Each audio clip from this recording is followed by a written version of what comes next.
ስራ ሲባል ጆሮ የምትይዙ እንጀራ ቀይ አይመቸኝም፣ ብጫ አይመቸኝም፣ የሱቅ አይመቸኝም፣ ቤት ካልተጋገረ የምትሉ ሰዎች ማን ሰርቶ ትበላል? ዝቅ ብለ ስራ፣ ላብህን አንጠባጥብ፣ ጎንበስ ቀና በል፣ ውጣ ውረድ።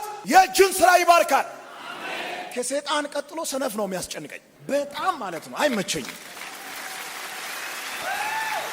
ስራ አይደለም የጠፋው፣ የሚሰራ አእምሮ ነው የጠፋው። አይመጥነኝም የሚል ቋንቋ አለኛ ሀገር። ቡና አፍልቶ መንገድ ላይ መሸጥ፣ ጫማ መወልወል ይመጥነናል። ከሱ ተነስተን ፎቅ እንሰራለን።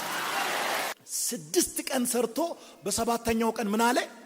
አረፈ ይላል። በሰባተኛው ቀን እግዚአብሔር አረፈ የሚለው ቃል ደክሞት አይደለም፣ ስራ ስለጨረሰ ነው። አንተ ስራ ሳትጨርስ እንዴት ትተኛለህ?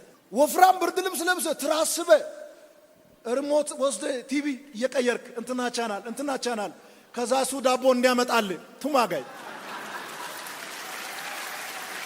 ጭንቅላቱ ተቃጥሎ አእምሮ ተቃጥሎ እንቅልፋቶ ወጥቶ ወርዶ ተሰድቦ ተገፍቶ እሱ ዳቦ አምጥቶል ለመብላት አንተ ጥቁር ሪሞት ይዘ ከቻናል እንትና ወደ ቻናል እንትና እያደረክ ካልሲ አጥልቀ ብርድ እንዳይነካ ከሰል ምናምን አቀጣጥለ እዛ ውስጥ ሙቀት በሙቀት ሆነ እሱ በብርድ ተመቶ እውነትን ነው።